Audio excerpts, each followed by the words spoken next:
Hello students. अब हमने goodwill chapters के सारे प्रैक्टिकल जो है ख़त्म कर लिए हैं। अब स्टूडेंट थोड़ी से हम थ्योरी में थोड़ा सा बता रहा हूँ कि थ्योरी थोड़े बहुत पॉइंट्स हैं थ्योरी के, वो बता देता हूँ। ठीक है स्टूडेंट, सबसे पहले तो देखो स्टूडेंट क्या होता है नेचर ऑफ गुडविल। ये देख लो, नेचर ऑफ गुडविल। गुडविल का नेचर जो है वो क्या होता है स्टूडेंट्स, ये देखो मैंने आपको ये नेचर बता रखा है कि गुडविल जो है, गुडविल हमारी क्या है, is an intangible assets. Goodwill जो है वो स्टूडेंट हमारी क्या है, इंटेंजिबल एसेट्स है। क्या है, इंटेंजिबल एसेट्स है, but not a fictitious assets. लेकिन फिक्टिशियस एसेट जो है स्टूडेंट वो नहीं है। इंटेंजिबल क्यों है, क्योंकि गुडविल जो है स्टूडेंट जिसको ना हम देख सकते हैं ना टच कर सकते हैं, तो इसीलिए गुडविल जो है वो हमारी क्या है, इंटेंजिबल एसेट्स है। इंटेंजिबल स्टूडेंट क्या बोलते हैं इसको, इंटेंजिबल फिक्स्ड एसेट बोलते हैं। क्या बोलते हैं, intangible fixed asset which can not be seen and touch. Fictitious asset इसलिए नहीं है क्योंकि स्टूडेंट क्या होता है, बिकॉज गुडविल की रीसेल वैल्यू होती है। Because goodwill has a resale value. Goodwill की क्या होती है, रीसेल वैल्यू होती है कि जब भी हम किसी का बिजनेस खरीदते हैं, ठीक है, किसी का बिजनेस खरीदते हैं तो एक मीन कि हमने उसकी बेसिकली गुडविल भी खरीद ली है, बिजनेस तो खरीदा ही है, साथ में हमने गुडविल जो है वो भी खरीद ली है। तो स्टूडेंट कैसे, अब मान लो मैं जैसे किसी शूज इंडस्ट्रीज है, ठीक है, अब मैं एक शूज इंडस्ट्री मतलब शूज फॉर्म खरीद रहा हूँ, ठीक है। अब ये शूज की फॉर्म जो है वो स्टूडेंट कितनी वैल्यू उसने बताई, 10 लाख वैल्यू बताई कि भाई 10 लाख है, बट मैं अपना बिजनेस जो है वो 12 लाख में आपको दूंगा। कितने का दूंगा, 12 लाख में। तो मैंने पूछा 12 लाख में क्यों, तो उसने कहा बिकॉज 2 लाख रुपीज जो है वो मेरी गुडविल है जो पहले से आपको मिल रही है, रेपुटेशन जो है पहले से मार्केट के अंदर है मेरी। तो जब आप मेरा बिजनेस खरीदोगे तो आप भी उतना प्रॉफिट ही कमाओगे जितना मैं कमा रहा हूँ। क्यों, बिकॉज ऑफ गुडविल, गुडविल की वजह से, रेपुटेशन की वजह से। तो क्योंकि मेरे शूज मेरे नाम से बिकते हैं, अब ओनर अगर चेंज हो जाएगा तो उससे शूज जो है कस्टमर मेरे सारे रहेंगे, ठीक है, गुड्स जो है शूज जो है वो आपके बिकेंगे, उस पर कोई बेसिकली सेल के ऊपर कोई इफेक्ट नहीं आएगा। तो इसीलिए मैं आपको मेरे जो 10 लाख की जो वैल्यू है मेरे बिजनेस की, लेकिन मैं आपको कितनी दे रहा हूँ, 12 लाख की। तो गुडविल जो है वो कितनी है, 2 लाख, ठीक है। तो जब भी हम किसी का बिजनेस जो है परचेज करते हैं तो जो एक्स्ट्रा अमाउंट हम उसको पे करते हैं वो किस चीज़ का अमाउंट होता है, गुडविल का। तो इसलिए गुडविल की स्टूडेंट क्या होती है, रीसेल वैल्यू होती है, ठीक है स्टूडेंट्स। तो ये था नेचर ऑफ गुडविल, ठीक है, ये देखो। अब नेक्स्ट देख लो स्टूडेंट्स, नेक्स्ट पॉइंट है need for valuing goodwill. Need मतलब कब कब हम गुडविल को वैल्यू करते हैं, नीड फॉर वैल्यूइंग गुडविल। ये भी स्टूडेंट पेपर में आता है, नीड फॉर वैल्यूइंग, ठीक है, नीड फॉर वैल्यूइंग गुडविल, ठीक है। गुडविल को हम स्टूडेंट कब कब वैल्यू करते हैं, मतलब कब कब निकालते हैं। तो ये देख लो स्टूडेंट, सबसे पहला पॉइंट, जब when there is a change, when there is a change in profit sharing ratio, change in profit sharing ratio.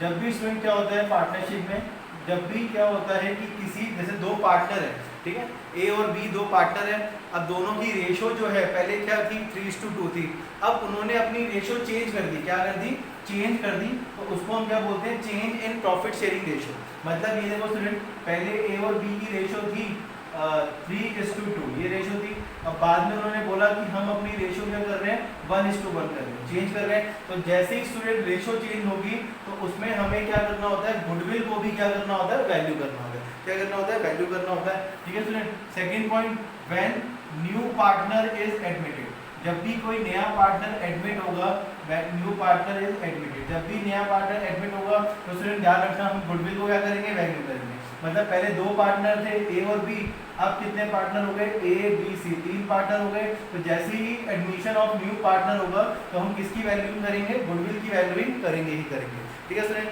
Next point, third, when existing partner retire, when existing partner retire और या तो die. जब भी student क्या होता है, किसी कोई पार्टनर, पुराना पार्टनर बिजनेस से रिटायर हो रहा है या उसकी डेथ हो गई है, उसके बाद भी हम क्या करेंगे, गुडविल को रीवैल्यू करेंगे। क्या करेंगे, रीवैल्यू, मतलब गुडविल की वैल्यूएशन जो है हम करेंगे, ठीक है स्टूडेंट। 4 पॉइंट देख लो, when partnership firm is sold, when partnership firm अगर हम किसी को बेचते हैं, when partnership firm is sold as a going concern, as a going concern, ठीक है स्टूडेंट। अब ये क्या मतलब होता है, देखो क्या होता है स्टूडेंट, जब हम किसी का बिजनेस खरीदते हैं ना, जैसे हम किसी का बिजनेस परचेज कर रहे हैं तो हम वो बिजनेस परचेज करते हैं जो फ्यूचर के लिए भी चलेगा। गोइंग कंसर्न का मतलब होता है कि फ्यूचर में उसकी कोई इंटेंशन नहीं है बिजनेस को बंद करने की, और हमने भी देखा है कि ये बिजनेस जो है आगे बहुत ग्रो करेगा, फ्यूचर में बहुत चलेगा। तो वही बिजनेस जो है पार्टनरशिप फॉर्म जो है, मेरा पार्टनरशिप फॉर्म अगर कोई बिजनेस अपना गोइंग कंसर्न बिजनेस सोल्ड कर रही है और कर रही है, ठीक है, तो इसीलिए तो जब भी गोइंग बिजनेस का फॉर्म जो है पार्टनरशिप फॉर्म, जब कोई भी गोइंग कंसर्न बिजनेस को सोल्ड करती है तो उसमें भी हम बेसिकली क्या करते हैं, गुडविल निकालते हैं। अब जैसे मैंने अभी आपको बताया था एक शूज़ का बिजनेस है, तो बेसिकली बंदा वो अपना बिजनेस सेल कर रहा है, अच्छा चल रहा है, लेकिन फिर भी वो क्या कर रहा है, सेल कर रहा है। हो सकता है कि वो मान लो यहाँ से कहीं शिफ्ट हो रहा हो या कहीं बाहर जा रहा हो, तो उसने अपना बिजनेस जो है सेल करना है, अच्छा बिजनेस चल भी बहुत अच्छा रहा है, लेकिन वो बेच रहा है तो वो एक्स्ट्रा अमाउंट में बेचेगा। क्यों? क्योंकि ऑलरेडी उसकी मार्केट के अंदर क्या है, गुडविल है, तो उसको बोलते हैं partnership firm is sold as a going concern. ठीक है student, next point, when two or more firm amalgamate. When two or more firm क्या होती है, अमलगमेट होती है। अमलगमेट का मतलब होता है स्टूडेंट मर्ज होना। क्या होना? मर्ज होना। जब 2 या 3 पार्टनरशिप फर्म आपस में सारी मर्ज हो जाती है, तो मर्ज होने के बाद भी हम क्या करते हैं, गुडविल जो है वो वैल्यूइंग करते हैं। गुडविल की क्या करते हैं स्टूडेंट, वैल्यूइंग करते हैं। ठीक है, और एक और पॉइंट है, when partnership firm converted into company, इसमें कन्वर्ट हो गए स्टूडेंट, कंपनी में कन्वर्ट हो गए, तो उस केस में भी हम गुडविल की वैल्यू करेंगे।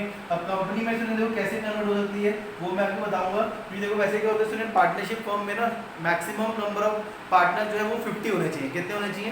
50 होने चाहिए। अब जैसे ही अगर 50 से ऊपर हो गए तो ऑटोमेटिकली वो पार्टनरशिप फर्म किस में कन्वर्ट हो जाएगी, कंपनी में कन्वर्ट हो जाएगी। और अगर पार्टनर चाहते हैं कि नहीं हमारा बिजनेस बहुत हमें एक्सपैंड करना है, बहुत बढ़ाना है, तो अभी वो क्या करते हैं, अपनी पार्टनरशिप फर्म को किस में कन्वर्ट कर लेते हैं, कंपनी में कन्वर्ट कर लेते हैं। तो जैसे ही पार्टनरशिप फर्म कंपनी में कन्वर्ट होगी तो उसमें भी हम क्या निकालेंगे, गुडविल जो है वो वैल्यूइंग करेंगे। तो ये सिर्फ 6 केसेस में हम गुडविल को क्या करते हैं, वैल्यूइंग करते हैं। कब कब? जब प्रॉफिट शेयरिंग रेशियो क्या होती है, चेंज होती है, जब भी कोई नया पार्टनर एडमिट होता है, जब भी कोई एग्जिस्टिंग पार्टनर जो है रिटायर होगा या उसकी डेथ हो जाएगी, डाइज, रिटायर होगा या डाइज। ठीक है स्टूडेंट, और जब पार्टनरशिप फर्म हम सोल्ड कर रहे हैं, गोइंग कंसर्न है, मतलब बिजनेस चल रहा है और हम फिर भी सोल्ड कर रहे हैं, उस केस में जब 2 या 2 से ज्यादा पार्टनरशिप फर्म क्या होगी, पार्टनरशिप फर्म अमलगमेट होगी। क्या होगी? अमलगमेट मतलब मर्ज हो जाएंगी।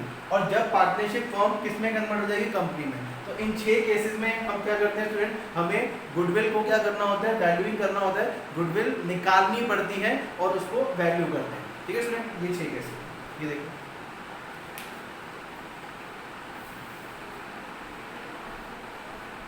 ठीक है स्टूडेंट्स, तो ये है नीड फॉर वैल्यूइंग गुडविल। तो ये पेपर में स्टूडेंट क्वेश्चन आ जाता है कि कब कब हम गुडविल को वैल्यू करते हैं, तो ये केस। ठीक है स्टूडेंट्स, ये देखो। अब नेक्स्ट देखो student, classification of goodwill. Classification of goodwill क्या होती है स्टूडेंट, ये देखो, क्लासिफिकेशन ऑफ गुडविल। अब गुडविल को स्टूडेंट हम 2 तरीके से क्लासीफाई करते हैं। एक होती है परचेज गुडविल। क्या होती है? Purchase goodwill. ठीक है स्टूडेंट, एक होती है परचेज गुडविल और दूसरी कौन सी होती है, सेल्फ जनरेटेड गुडविल। कौन सी होती है स्टूडेंट? सेल्फ जनरेटेड गुडविल होती है। परचेज गुडविल स्टूडेंट क्या होती है कि जब भी हम किसी फॉर्म को परचेज करते हैं या जब भी हम किसी का पूरी की पूरी फॉर्म जो है उसको खरीद रहे हैं, ठीक है, तो when a partnership firm is purchase, जब भी हम कोई पार्टनरशिप फॉर्म या किसी का बिजनेस स्टूडेंट परचेज करते हैं, ठीक है, तो उस टाइम पे हम उसको extra amount is paid. Extra amount जो हम क्या करते हैं, पे करते हैं, और ये जो एक्स्ट्रा अमाउंट स्टूडेंट हम पे करते हैं ये क्या होता है, परचेज गुडविल होती है। ठीक है स्टूडेंट, तो जब भी हम किसी पार्टनरशिप फर्म को परचेज करते हैं, तो जब भी हम कोई पार्टनरशिप बिजनेस परचेज करेंगे या पार्टनरशिप फर्म को परचेज करेंगे, ठीक है, या हम कोई भी बिजनेस परचेज करते हैं, ठीक है स्टूडेंट, कोई भी बिजनेस हम परचेज करते हैं, तो जब हम एक्स्ट्रा अमाउंट उसको पे करते हैं तो उसको हम क्या बोलते हैं स्टूडेंट, परचेज गुडविल। क्या बोलते हैं? परचेज गुडविल बोलते हैं। ठीक है, तो परचेज गुडविल जो है स्टूडेंट, ये हम it is recorded in the books of account. इसको हम स्टूडेंट क्या करते हैं, रिकॉर्ड करते हैं, किसके अंदर, बुक्स ऑफ अकाउंट्स के अंदर हम क्या करते हैं, रिकॉर्ड करते हैं, किसको, परचेज गुडविल।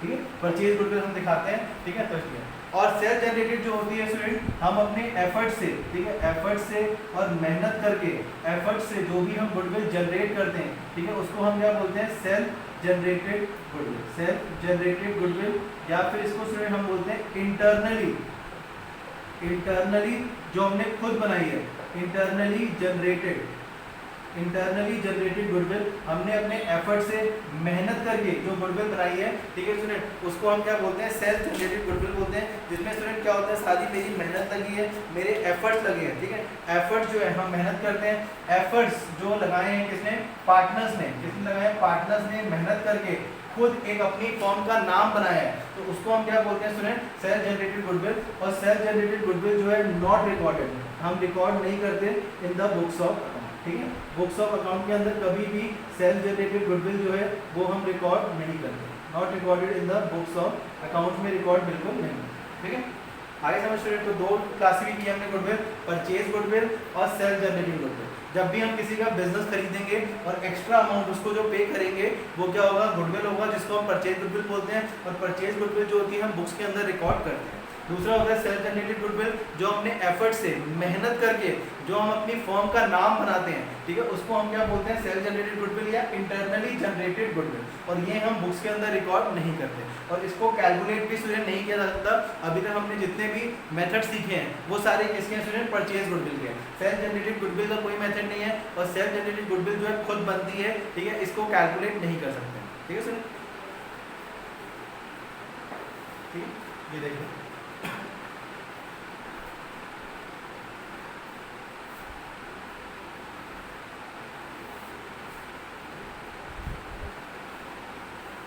अब ये देखो स्टूडेंट, एक इलस्ट्रेशन देख लो, इलस्ट्रेशन नंबर 1, ये स्टूडेंट एक इलस्ट्रेशन नंबर 1 है, पेज 3.4 पे है, इलस्ट्रेशन नंबर 1। ये स्टूडेंट एक एग्जांपल है परचेज गुडविल का कि कैसे हम करते हैं परचेज गुडविल। तो ये देखो student, Amrit daily needs acquired the business of Shri Shivam for a purchase consideration of 5 lakh. मतलब हमने एक अमृत डेली जो था उसने श्री शिवम का पूरा बिजनेस खरीदा है, कितने में खरीदा है, 5 लाख, और हमने उसको पे किए हैं, किससे पे किए हैं, चेक से। मतलब इसका मतलब स्टूडेंट हमने अपनी बुक्स के अंदर दिखाया होगा कि मैंने इसका बिजनेस खरीदा है और इसको पेमेंट करी है, और उसकी एसेट जो हमने खरीदी है, लायबिलिटी जो टेक ओवर की है वो सारी दी हुई है। तो स्टूडेंट इसमें हम क्या करते हैं, एक जर्नल एंट्री करते हैं, क्या करते हैं, जर्नल एंट्री हम करते हैं। तो ये देख लो स्टूडेंट, जब भी हम किसी का बिजनेस परचेज करते हैं तो एंट्री कैसे होती है वो देख लो, ये देख लो student, particular LF debit rupees credit, ठीक है स्टूडेंट। अब देखो स्टूडेंट, जब भी हम किसी का बिजनेस खरीदेंगे तो इट मीन सारी एसेट मेरे पास आ गई। अब सारी एसेट मेरे पास आई तो स्टूडेंट देखो, जब हम एसेट आती है हमारे पास तो वो हमेशा कहाँ दिखाते हैं, डेबिट में। अब देखो स्टूडेंट, मेरे पास कौन कौन सी एसेट आई है, एक तो मैंने फर्नीचर ले लिया, तो फर्नीचर अकाउंट डेबिट, फर्नीचर आ गया, ठीक है स्टूडेंट। नेक्स्ट इन्वेंट्री, इन्वेंट्री का मतलब स्टूडेंट क्या होता है, स्टॉक, तो स्टॉक भी मैंने खरीद लिया उसमें, तो इन्वेंट्री अकाउंट डेबिट, ठीक है स्टूडेंट। उसके बाद डेटर्स, डेटर मतलब कस्टमर जो हैं वो सारे अब मेरे हो गए, तो डेटर्स अकाउंट डेबिट, ठीक है स्टूडेंट। उसके बाद अब ये हो गया स्टूडेंट, 3 एसेट दी हुई थी, तीनों एसेट्स को मैंने डेबिट कर दिया, और जितनी भी लायबिलिटीज है स्टूडेंट उसको हम क्या कर देंगे, क्रेडिट कर देंगे, क्योंकि अब मेरी लायबिलिटी बढ़ गई है और लायबिलिटी बढ़ती गया हमेशा क्रेडिट में।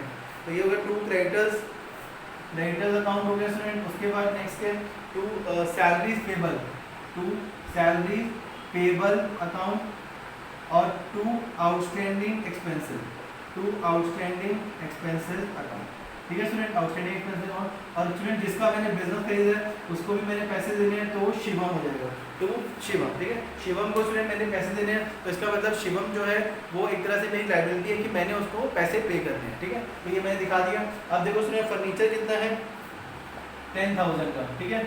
उसके बाद इन्वेंट्री कितने की है, 7,50,000 की।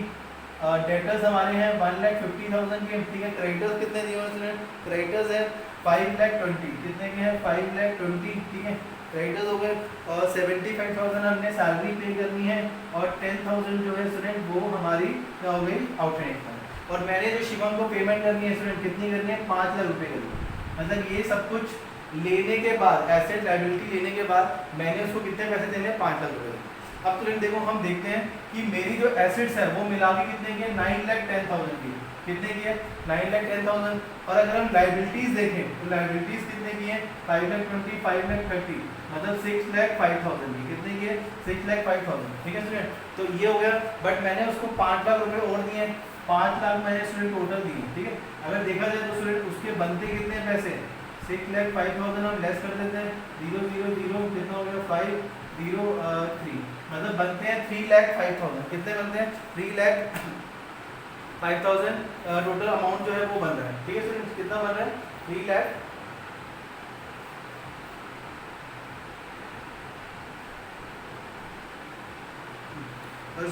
आउटस्टैंडिंग एक्सपेंसेस जो है वो 15,000 के। कितने के हैं, 15,000 के हैं। तो ये कितना हो गया, 90। तो ये स्टूडेंट टोटल जो लायबिलिटी है वो है 6,10,000। तो अगर देखा जाए स्टूडेंट, ये देखो एसेट्स उसकी कितनी है, 9,10,000, लायबिलिटी कितनी है, 6,10,000। तो उसमें जो बैलेंस बचता है वो कितना बचा, 3 लाख रुपए मुझे देने चाहिए थे।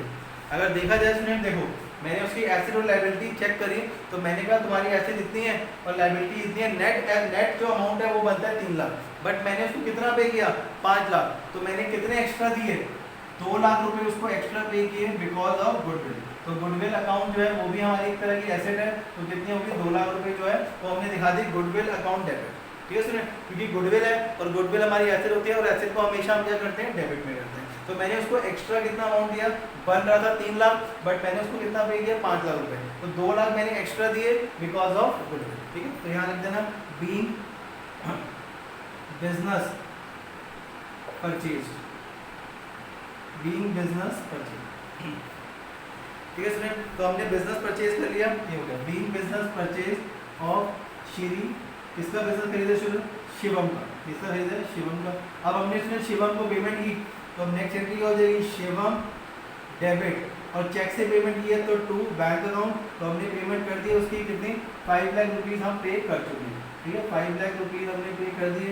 और लिख देंगे being amount paid, being amount paid by cheque to, इसको पे किया स्टूडेंट शिवम। तो ये स्टूडेंट एंट्रीज होती हैं जब हम किसी का बिजनेस परचेज करते हैं। और ये देखो स्टूडेंट, हमने बुक्स के अंदर गुडविल दिखाई है। ये जो गुडविल है, कौन सी गुडविल होती है स्टूडेंट, परचेज गुडविल। कौन सी गुडविल होती है, परचेज गुडविल, जो हमने बुक्स के अंदर शो करी है। ठीक है स्टूडेंट, और ये जो बुक्स बन रही है वो किसकी बन रही है, अमृत डेली नीड, क्योंकि उसी ने बिजनेस खरीदा है तो उसने बुक्स के अंदर दिखाया है। देखो स्टूडेंट, गुडविल जो है वो शो किया है तो हमने दिखा दिया। ठीक है, तो ये फ्रेंड होता है परचेज गुडविल। जब हम किसी का बिजनेस खरीदते हैं और जब बैलेंसिंग फिगर गुडविल आती है तो इस गुडविल को हम क्या बोलते हैं, परचेज गुडविल। ठीक है स्टूडेंट, ये देखो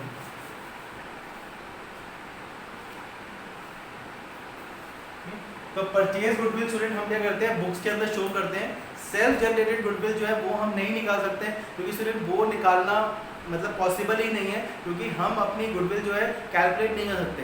ठीक है, हम बस ये कि हम दिख रहे हैं कि हम प्रॉफिट ज़्यादा कमाते जा रहे हैं, तो ऑटोमेटिकली हमारी गुडविल बनती जा रही है। तो वो हम अपने एफर्ट से मेहनत करके बनाते हैं, तो उसकी वैल्यू हम कैलकुलेट नहीं कर सकते। ठीक है, परचेज गुडविल स्टूडेंट इसलिए कर सकते हैं क्योंकि हम किसी का बिजनेस खरीद रहे हैं तो उसको एक्स्ट्रा अमाउंट जो पे करेंगे, तो एक्स्ट्रा अमाउंट जो हम पे करते हैं वो क्या होता है, गुडविल होता है। तो इसीलिए हमें परचेज गुडविल का अमाउंट पता लग जाता है कि जितना मैंने एक्स्ट्रा पे किया वो मेरी क्या होगी, परचेज गुडविल। और परचेज गुडविल हम बुक्स के अंदर शो करते हैं। ठीक है, और एक चीज़ ध्यान रखना है, गुडविल का जो अकाउंटिंग स्टैंडर्ड होता है वो क्या होता है, AS 26। ये भी पेपर को पूछ लेते हैं कि गुडविल का अकाउंटिंग स्टैंडर्ड क्या होता है। तो गुडविल का अकाउंटिंग स्टैंडर्ड क्या है, अकाउंटिंग स्टैंडर्ड 26 क्या है, AS 26। मतलब गुडविल के बारे में जहाँ पे लिखा है वो सारा इसके अंदर लिखा हुआ है। जितनी भी चीज़ें गुडविल के बारे में, हर एक पॉइंट गुडविल से रिलेटेड वो किसमें लिखा है, AS 26 में। AS 26 mean accounting standard 26। क्योंकि देखो स्टूडेंट, हमारी जो अकाउंट्स है वो इनके ऊपर बेस्ड है, अकाउंटिंग स्टैंडर्ड के ऊपर। और अकाउंटिंग स्टैंडर्ड में हर एक चीज़ लिखी है, हर एक चीज़ के बारे में। तो गुडविल के बारे में जो लिखा है वो किसमें लिखा है, अकाउंटिंग स्टैंडर्ड 26। और जो गुडविल की जितनी भी इंफॉर्मेशन है, जितनी भी कैलकुलेशन है और है, वो सब इस अकाउंटिंग स्टैंडर्ड में प्रिस्क्राइब करी गई है। सब कुछ बता रखा है कि गुडविल क्या है, कैसे कैलकुलेट करते हैं और करते हैं क्या क्या आगे फर्दर। ये तो हम बहुत छोटा सा पढ़ रहे हैं स्टूडेंट, अभी और भी बहुत सारी चीज़ें हमें पढ़नी है। तो सारा किस पे लिखा है, अकाउंटिंग स्टैंडर्ड 26। ठीक है, ये देखिए।